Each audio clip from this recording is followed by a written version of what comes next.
सितंबर 25 के आरटीपी का पार्ट 1 में हमने क्वेश्चन 13 तक देखा था। Let we see part 2 question 14। Reservation of the right of disposal. यहाँ पे आपको तकलीफ ना पड़े इसीलिए सेक्शन दे ही दिया है। Section 25 reservation of right of disposal में लेक्चर में आपको एग्जाम्पल देता हूँ। दिल्ली की पार्टी है, यहाँ पे ब्रास आइटम परचेज करने के लिए आई हुई है। उसको इमरजेंसी में ब्रास आइटम चाहिए, 2 दिन के अंदर आपको चेक दे रही है। आप क्या करोगे?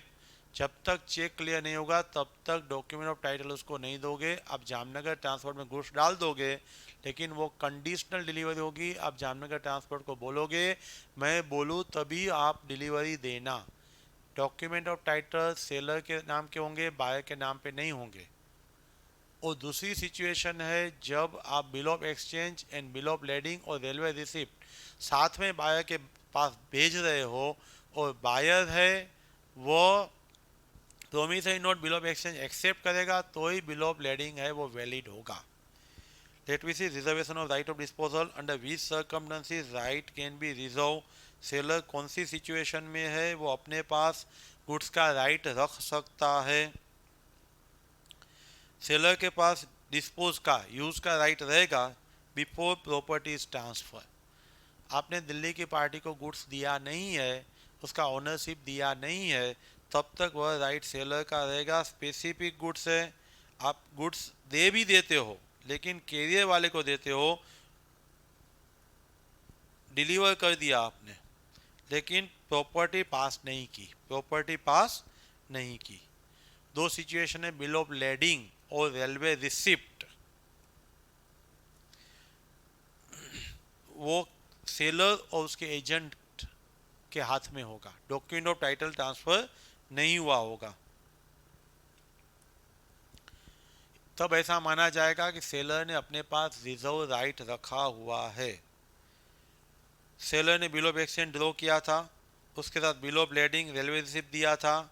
बायर जो बिल एक्सेप्ट नहीं करेगा तो बिल ऑफ लेडिंग उसको वापस दे देना पड़ेगा। रॉन्गफुली रिटेन करेगा तो प्रॉपर्टी ट्रांसफर नहीं होगी। रॉन्गफुली रिटेन करेगा तो प्रॉपर्टी ट्रांसफर नहीं होगी। बायर को आपने बिल ऑफ लेडिंग भी भेजा और promissory note bill of exchange भी भेजा। बिल ऑफ एक्सचेंज में साइन नहीं किया, बिल ऑफ लेडिंग रख दिया, तो सिर्फ बिल ऑफ लेडिंग रखने से ओनरशिप बायर की नहीं होगी। Reservation of right of disposal यानी गुड्स का राइट सेलर का है। जब तक कंडीशन फुलफिल नहीं होती, जब तक पेमेंट नहीं मिलता, तब तक वह सेलर का रहेगा। नाउ पार्टनरशिप में सबसे पहले इमरजेंसी में कोई भी पार्टनर ऑन केस की तरह प्रोटेक्ट टू द फर्म कुछ भी काम करता है तो अदर पार्टनर लायबल है। सेक्शन 13 सब सेक्शन ई वह कंसेप्ट अप्लाई किया है। ए भी दो पार्टनर थे, प्लास्टिक बोतल बेच रहे थे। ए को सेल करने का पावर दिया हुआ था और उसका मिनिमम प्राइस भी डिटरमाइन किया था। ए भी दो पार्टनर थे, मिनिमम प्राइस बी ने और ए ने डिसाइड की थी और उससे कम प्राइस में बेचना है तो बी का कंसेंट लेना है। गवर्नमेंट पॉलिसी चेंज हो गई, ए ने बी को कांटेक्ट करने का बहुत ट्राई किया लेकिन बी का कांटेक्ट नहीं हो पाया। ए ने लोअर प्राइस से बेचा है, बाद में बी आके स्यू कर रहा है कि प्राइस डिफरेंस मुझे दे दे। बी ने और ए ने डिसाइड किया था हम 10 रुपीज़ में सेल करेंगे। फॉर एग्जांपल ए ने 8 रुपीज़ में सेल किया है तो डिफरेंस बी है वो ए से स्यू कर रहा है, मांग रहा है, नहीं मांग सकता है। इमरजेंसी में जो डिसीजन लिया है वह ए ने अपने पर्सनल बेनिफिट के लिए नहीं, फॉर्म के बेनिफिट के लिए लिया है, इसलिए वैलिड एक्ट माना जाएगा, बी स्यू नहीं कर पाएगा। 13E right to be identify. Ordinary and proper conduct किया है, प्रोटेक्ट टू द फर्म किया है, फर्म को बचाने के लिए किया है। ऑन केस में जैसे करते हैं वैसे प्रूडेंट वे से किया है। गवर्नमेंट पॉलिसी चेंज हुई है, बी का कांटेक्ट करने का ट्राई भी किया है, तब भी बी का कांटेक्ट नहीं हो पाया है, इसीलिए बी जो स्यू कर रहा है वह स्यू वैलिड नहीं है। ए के फेवर में डिसीजन आएगा, A was in favour of the firm, he not liable for payment of the loss.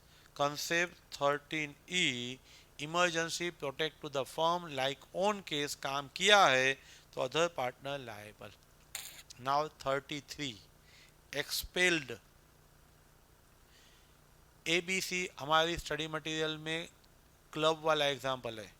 ABC तीनों के वाइफ दोपहर को टाइम पास के लिए क्लब में जाते हैं। एक दिन सी ने ए को ऐसा कुछ बोल दिया तो मिस्टर ए को खिलाती नहीं है, वो वीक होता जा रहा है। ए को बुरा लग गया, गई अपने हस्बैंड को एक्सप्लेन किया, बहुत समझाया, और बी और ए साथ में मिलके सी को निकाल रहे हैं तो निकाल सकते हैं नहीं। सेक्शन 33 क्या बोल रहा है?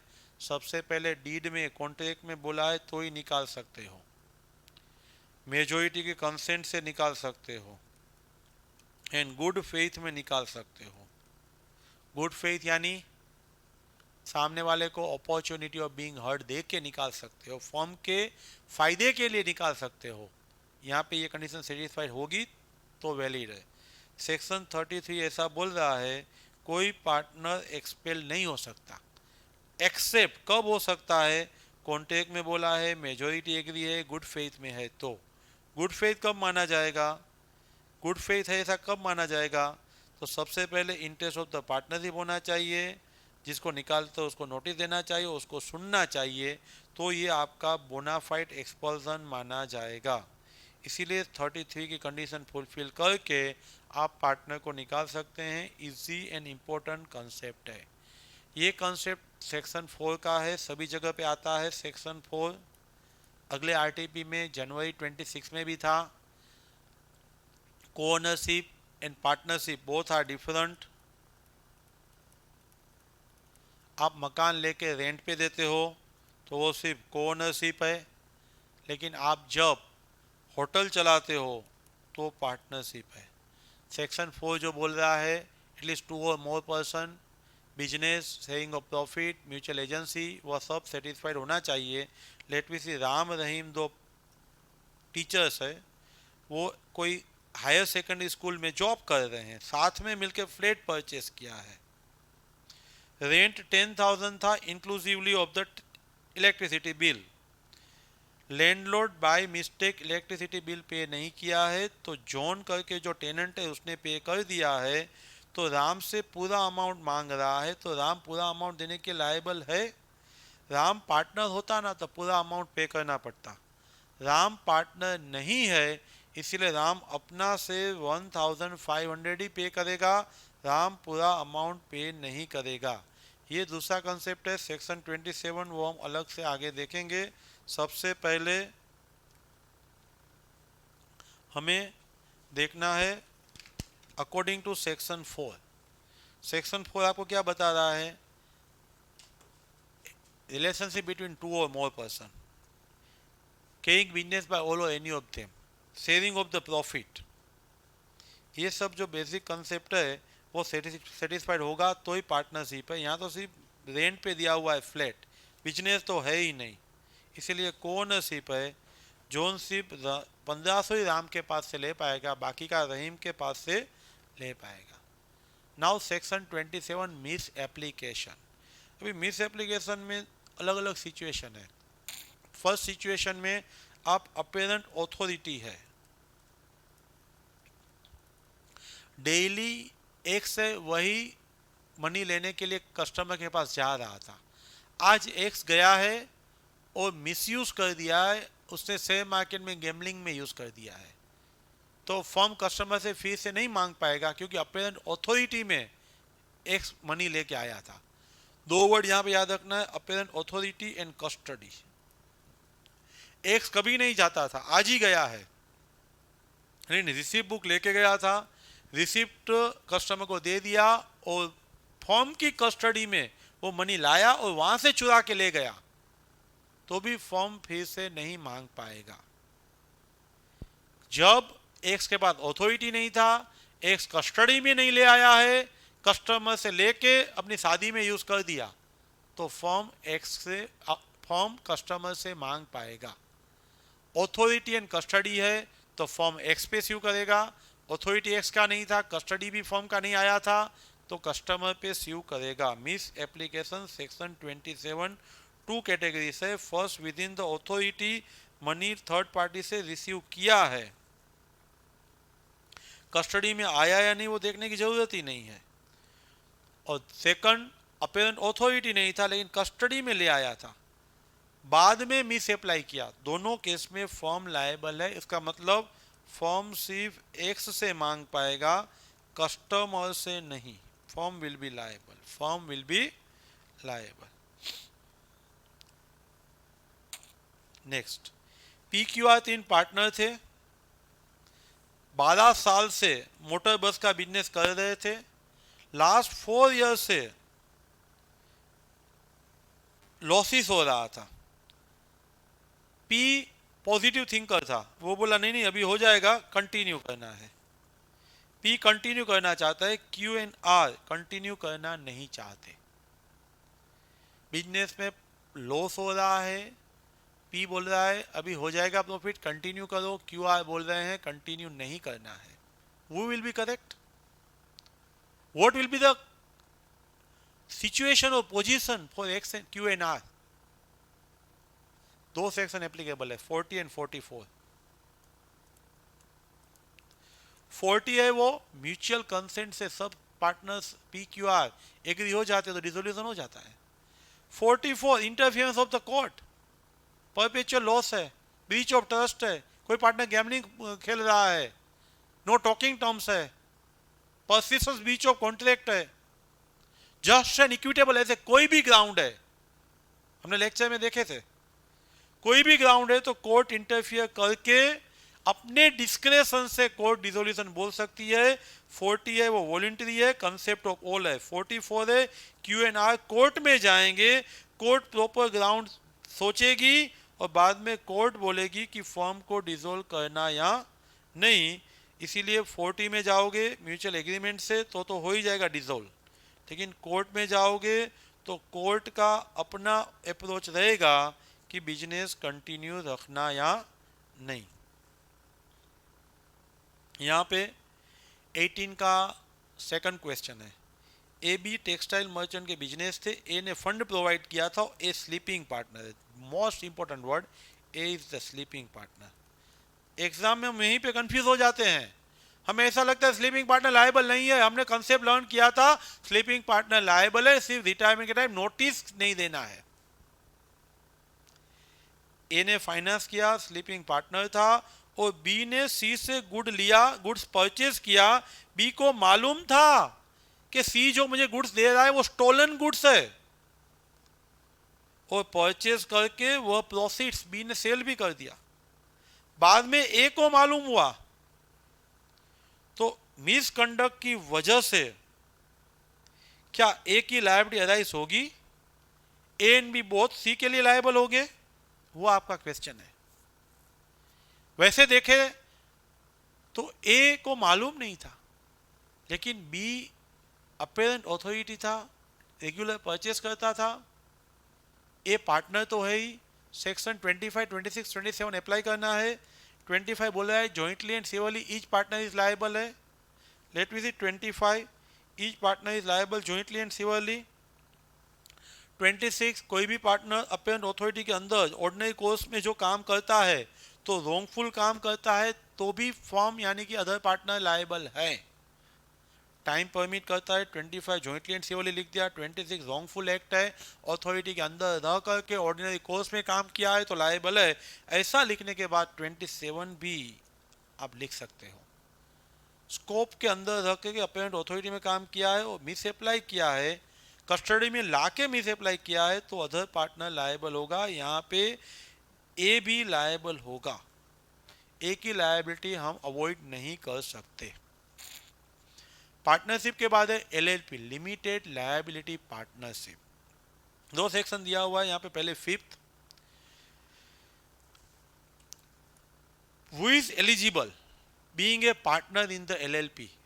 इंडिविजुअल तो एलिजिबल है ही, लेकिन बॉडी कॉर्पोरेट है ना, वो भी एलिजिबल है, पार्टनर बन सकते हैं बॉडी कॉर्पोरेट। कौन नहीं बन सकता? इंसॉल्वेंट नहीं बन सकता, अनडिस्चार्ज इंसॉल्वेंट ऐसा बोलेंगे। जिसकी एप्लीकेशन पेंडिंग है वो अनसाउंड माइंड है, वो एलिजिबल नहीं है। और लेस देन 2 पार्टनर से बिजनेस कंटिन्यू करोगे तो आफ्टर 6 मंथ हर एक रिमेनिंग पार्टनर जिसको मालूम है वो अनलिमिटेड लायबल हो जाएंगे। सबसे पहले section 5 individual and body corporate can be the partner of LLB. कौन नहीं हो सकता है पार्टनर? तो अनसाउंड माइंड है, अनडिस्चार्ज इंसॉल्वेंट है, और जिसका एप्लीकेशन है वो इंसॉल्वेंसी के लिए पेंडिंग है, वो सेक्शन 5। अभी सेक्शन 6 में मिनिमम 2 पार्टनर्स होने चाहिए, लेकिन 6 मंथ हो गए, कम में आप चला रहे हो बिजनेस, तो जिसके नॉलेज में है वह पर्सनली लायबल हो जाएगा।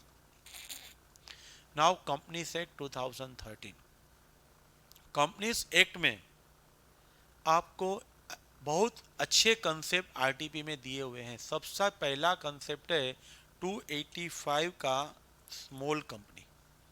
स्मॉल कंपनी में ऐसा बोलते हैं up to 4 crore and 40 crore capital and turnover है तो हम उसको स्मॉल कंपनी बोलते हैं। लेकिन स्मॉल कंपनी में कौन नहीं आएगा? सेक्शन 8 की कंपनी नहीं आएगी, स्पेशल एक्ट में रजिस्टर्ड कंपनी नहीं आएगी, एंड सब्सिडियरी कंपनी भी नहीं आएगी। यह स्मॉल कंपनी में फॉल नहीं होगी। Let we see section 20। सबसे पहले यहाँ पे बोला है टीकॉन प्राइवेट लिमिटेड, वो ग्लास वेव की होल्डिंग है। पहले ही लाइन में आंसर दे दिया, ग्लास वेयर सब्सिडियरी है, ग्लास वेयर है वो सब्सिडियरी है। As per PNL 1.80 crore turnover, 80 lakh capital, सब सेटिस्फाइड हो रहा है, लेकिन वो देखने की ज़रूरत नहीं है। बोर्ड ऑफ डायरेक्टर बोल रहा है ये स्मॉल कंपनी है, ग्लासवेयर कंपनी स्मॉल कंपनी है, ऐसा बोर्ड ऑफ डायरेक्टर बोल रहा है, तो आपको एग्जामिन करना है कि contention of the company secretary is correct और नॉट। कंपनी सेक्रेटरी मना बोल रहा है, कंफ्यूजन हुआ, बीओडी बोल रहा है स्मॉल कंपनी है, कंपनी सेक्रेटरी सीएस बोल रहा है स्मॉल कंपनी नहीं है। तो ऐसी दोनों सिचुएशन में वो is correct, CS is correct. क्यों? सब्सिडरी कंपनी कभी स्मॉल कंपनी नहीं हो सकती। सेक्शन 285, सेक्शन 285 सब्सिडरी कंपनी कभी स्मॉल कंपनी नहीं हो सकती। Let we see read that. सबसे पहले paid up capital 4 crore, turnover 40 crore, already we have seen. ये दोनों कंडीशन सेटिस्फाइड हो रही है, लेकिन ये कंडीशन देखने की ज़रूरत नहीं है। ग्लासवे का turnover and capital beyond within the limit ही है, तभी भी वह सब्सिडियरी है। यहाँ पे 3 सिचुएशन बोला है आपको, सब्सिडियरी है, सेक्शन 8 की कंपनी है, एंड स्पेशल एक्ट में रजिस्टर्ड हुई कंपनी है। ये तीनों कंपनी कभी भी स्मॉल कंपनी नहीं हो सकती, इसीलिए सी एस इज करेक्ट। वो is correct, C S is correct. अभी 21 में इजी है। 21 में आपको ऐसा बोला है कि 5 मेंबर्स, एक कंपनी के 5 मेंबर्स है, वो 5 मेंबर्स है, वो घूमने के लिए जा रहे हैं, प्लेजर ट्रिप में जा रहे हैं। वहाँ पे उनका बोट ओवरटर्न होने की वजह से ऑल 5 का डेथ हो जाता है। हम क्लास में मजाक करते हैं कि टाउन हॉल में गए, सब शेयर होल्डर प्रेजेंट थे, और जब अफजल आ गया, बॉम्ब ब्लास्ट हुआ, सबका डेथ हो गया, तो कंपनी का डिसोल्यूशन होगा क्या? नहीं। परपेचुअल सक्सेशन लीगल है, will continue the business. Company is separate legal entity और परपेचुअल सक्सेशन है, वो कंसेप्ट यहाँ पे आपको पूछा है। कंपनी नो लॉन्गर एग्जिस्टेंस, वो करेक्ट नहीं है, कंपनी एग्जिस्ट है। दूसरा आपको यहाँ पे बोला है कंपनी आर्टिफिशियल पर्सन है, तो आर्टिफिशियल पर्सन असेट नहीं रख सकता, वो भी गलत है। आर्टिफिशियल पर्सन जेल में नहीं जा सकता। आर्टिफिशियल पर्सन है वह, उसका डेथ नहीं होता। आर्टिफिशियल पर्सन की शादी नहीं होती है, लेकिन वह आर्टिफिशियल पर्सन स्यू कर सकता है, प्रॉपर्टी रख सकता है। नाउ अगेन लेट वी सी, दोनों कंसेप्ट दिया हुआ है आपको। Perpetual succession separate legal entity है, आर्टिफिशियल पर्सन है तो वो कंटिन्यू रहेगा, उसके मेंबर्स से उसका कोई लेना देना नहीं है, उसके लीगल रिप्रेजेंटेटिव लायबल हो जाएंगे, मेंबर बन जाएंगे, कंटिन्यू रहेगा। सभी 5 लोग बोट में डूब जाएंगे तो भी कंपनी का डिसोल्यूशन वाइंडिंग अप नहीं होगा, कंटिन्यू रहेगा। बी पॉइंट जो दिया है उसमें भी स्टेटमेंट करेक्ट नहीं है। बी पॉइंट में ऐसा बोला है आपको कि कंपनी असेट नहीं रख सकती, वो गलत बात है। आर्टिफिशियल पर्सन है, क्रिएटेड बाय लॉ है, वो असेट हेल्ड रख सकती है। इंडिविजुअल के सब राइट्स लायबिलिटीज उसके हैं, बैंक अकाउंट रख सकती है, लोन ले सकती है, लोन दे सकती है, स्यू कर सकती है दूसरा, फिर उस पर स्यू कर सकता है। लेकिन नेचुरल पर्सन की तरह शादी नहीं हो सकती, जेल में नहीं जा सकता, ओथ नहीं ले सकते। 22 गिलफर्ड मोटर वर्सेस होने, कॉर्पोरेट वेल का कंसेप्ट आपने लर्न किया हुआ है।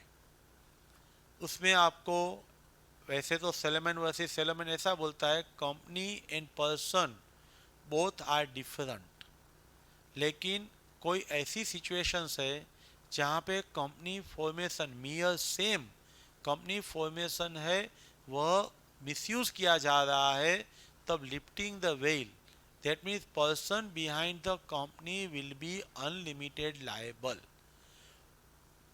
एलियन एनिमी कंट्री में कंट्रोल है कंपनी का, कोई वेलफेयर लो पीएफ बोनस का ब्रीच हो रहा है, टैक्स इवेजन हो रहा है, company mere same use as agent की जा रही है, इम्प्रॉपर एक्ट ऑफ फ्रॉड हो रहा है, तो ऐसी सिचुएशन में कंपनी फॉर्मेशन है वह कंसीडर नहीं करना है। Person behind the company will B liable, यह आपको बोला है। यहाँ पे ऐसा ही केस स्टडी है, करण एबीसी में जॉब कर रहा था, उसने एग्रीमेंट किया था मैं आपकी जॉब छोड़ने के बाद आपके कस्टमर को सॉलिसिट नहीं करूँगा, लेकिन करण ने एबीसी का जॉब छोड़ दिया, पीक्यूआर कंपनी बनाई और कंपनी बनाने के बाद करण ने एबीसी के कस्टमर का कांटेक्ट किया है, तो ये legal concept corporate veil applicable होगा, इम्प्रॉपर एक्ट और फ्रॉड माना जाएगा। आपने सिर्फ कंपनी फॉर्मेशन है वो प्रॉपर यूज नहीं किया है। गिलफर्ड मोटर्स वर्सेस होने का केस स्टडी हमने लेक्चर में लर्न किया हुआ है, इसीलिए यहाँ पे करण पर्सनली लायबल होगा। अच्छा कंसेप्ट है। Pacific motor limited government company है, यहाँ पे दो कंपनी है, पैसिफिक एंड रामा। पैसिफिक अपने आप गवर्नमेंट कंपनी है, रामा कंपनी गवर्नमेंट है या नहीं वो आपको पूछा है। दो कंसेप्ट यहाँ पे 245 287 साथ में अप्लाई किया हुआ है।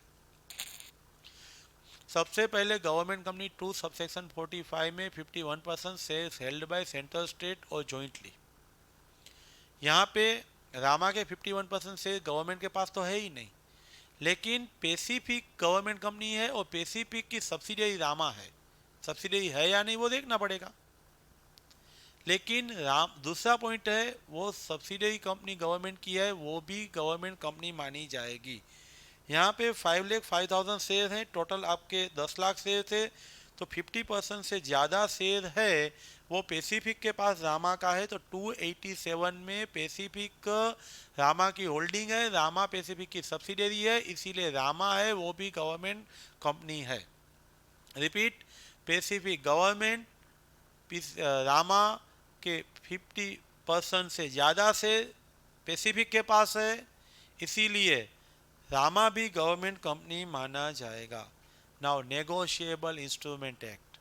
नेगोशिएबल इंस्ट्रूमेंट एक्ट में सबसे पहले आपको देखना है, यहाँ पे डिलीवरी का कंसेप्ट आपको दिया है, सेक्शन 46 में एक्सप्लेन किया हुआ है। ए ने बी को दिया, बी ने एम को दिया, एम ने जी को दिया और जी ने आकाश को दिया, देने वाला था, इंडोर्स करके रख दिया। Negotiable instrument A B M G, G ने इंडोर्स करके रखा, आकाश के नाम से इंडोर्स करके रखा और जी का डेथ हो गया। बहुत बार ये कंसेप्ट पूछा है। जी का बेटा अंकित आकाश को देगा तो वैलिड इंडोर्समेंट माना जाएगा? नो।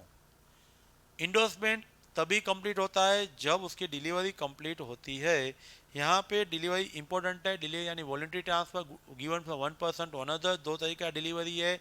एक्चुअल में फिजिकल हैंडेड होता है एंड कंस्ट्रक्टिव में लेने वाले को यानी कि पेई को या उसके एजेंट को हम देते हैं, वो कंस्ट्रक्टिव डिलीवरी है, डायरेक्टली हम नहीं देते हैं। पहले 6 आपको एक्सप्लेन किया है, बाद में बताया प्रॉपर्टी कब ट्रांसफर होती है, इंडोर्समेंट कंप्लीट होता है। तो इंडोर्समेंट कब कंप्लीट होता है, जब डिलीवरी हो जाता है। बाद में केस एक्सप्लेन किया है, जी का डेथ हुआ है, अभी अंकित डिलीवरी देगा, वो वैलिड नहीं होगा, इसीलिए आकाश वह बिल है वो इन्फोर्स नहीं करवा पाएगा। अभी भी repeated concept 11 and 12 section, foreign company and inland company. यहाँ पे रिलायबल कंपनी है वो इनलैंड कंपनी है, इंडियन कंपनी है। मोस्ट इंपॉर्टेंट लाइन इस कंसेप्ट का है, इंडियन कंपनी है और पर्सन रेसिडेंट इन इंडिया पे बिल लिख रही है। ये जो फर्स्ट लाइन है, रेसिडेंट ऑफ मुंबई, वो accepted the bill eight Mumbai. आपका पेई है वो आउट ऑफ इंडिया का है, लॉस एंजलस यूएसए। एक्सपोर्टर कहाँ का है, लॉस एंजलस एंड यूएसए। लेकिन आपको आंसर में दिया हुआ है, इनलैंड बिल किसको बोलते हैं, drone in India compulsory and payable in India और पर्सन रेसिडेंट इन इंडिया, और पर्सन रेसिडेंट इन इंडिया। यहाँ ड्रोन इन इंडिया तो रिलायबल लिमिटेड है, इंडियन कंपनी है। Manish person resident in India है, पेएबल लॉस एंजलस में है, वो देखने की जरूरत नहीं है क्योंकि पहला drone in India compulsory satisfied, बाद में दो में से एक person resident in India satisfied, इसीलिए ये इनलैंड बिल है, इनलैंड बिल है। लास्ट क्वेश्चन, हम प्रोमिसरी नोट है वो आफ्टर साइट लिखा होता है तो उसका प्रेजेंटमेंट जरूरी है, हाँ उसका प्रेजेंटमेंट जरूरी है, लेकिन आफ्टर साइट में कब प्रेजेंटमेंट जरूरी नहीं होता है। थोड़ा कंसेप्ट याद रखने जैसा है। आफ्टर साइट में हम जो पार्टी पेमेंट के लिए लायबल है वही मना बोल रही है कि मेरे पास प्रेजेंट नहीं करोगे तो चलेगा। जो पार्टी है उसमें आपने प्रेजेंट नहीं किया, उसको कोई लॉस नहीं हो रहा है, वही पार्टी उसमें इन्वॉल्व है, डिसऑनर में इन्वॉल्व है। आप उसके बिजनेस प्लेस में गए लेकिन वो अवेलेबल नहीं था, स्पेसिफाइड प्लेस था वहाँ पे भी अवेलेबल नहीं था, आपने उसको फाउंड किया वो वहाँ पे भी अवेलेबल नहीं था। तो ऐसी सभी सिचुएशन में प्रेजेंटमेंट जरूरी नहीं है। Promissory note payable certain period after site है, कौन से सिनारियो है, तो जहाँ पे प्रोमिसरी नोट है वो प्रेजेंट करना नेसेसरी नहीं है, सेक्शन 76 अप्लाई होगा। सबसे पहले let we see, no presentment is necessary, no presentment is necessary। Maker intentionally dishonour कर रहा है, उसके प्लेस ऑफ बिजनेस पे आप जाते हो लेकिन प्लेस ऑफ बिजनेस में यूजुअल बिजनेस आवर्स में वो अवेलेबल नहीं है, अदर प्लेस स्पेसिफाइड प्लेस है, अदर प्लेस स्पेसिफाइड प्लेस है, वह स्पेसिफाइड प्लेस में आप जाते हो वहां पे वो मिल नहीं रहे हैं, प्लेस स्पेसिफाइड नहीं था तभी भी आपने बहुत ढूंढा, उसके घर पे गए, रेसिडेंस पे गए, वो आपको नहीं मिले। एंड नेक्स्ट इंपॉर्टेंट थिंग, जो नॉन प्रेजेंटमेंट हुआ उसमें वह बंदा एंगेज्ड, वही इन्वॉल्व था। आफ्टर मैच्योरिटी आपने पार्ट पेमेंट कर दिया था, होल और पार्ट पेमेंट हुआ था, बाकी का डिफॉल्ट है और प्रेजेंटमेंट नहीं होने की वजह से कुछ डैमेजेस नहीं हुआ है। तो ये सभी सिचुएशन में प्रेजेंटमेंट ऑफ द इंस्ट्रूमेंट जरूरी नहीं है।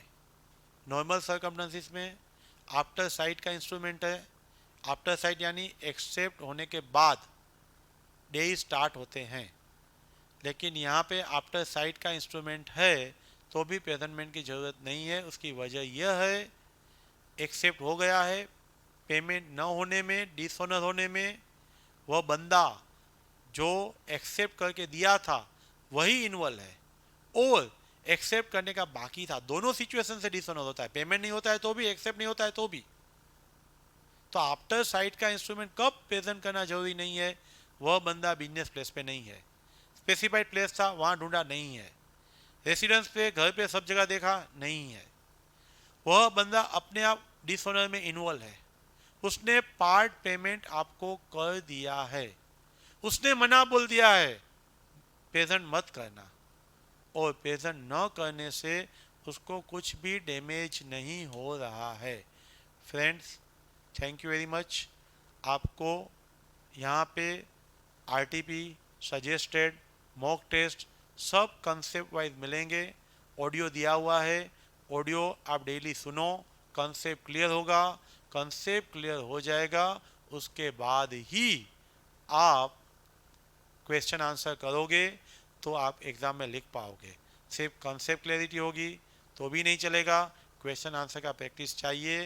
तो आप ये वीडियो आरटीपी सामने रख के सुनिए, और अगले RTP, mock test and suggested answer आपको मिलते रहेंगे। Again thank you very much.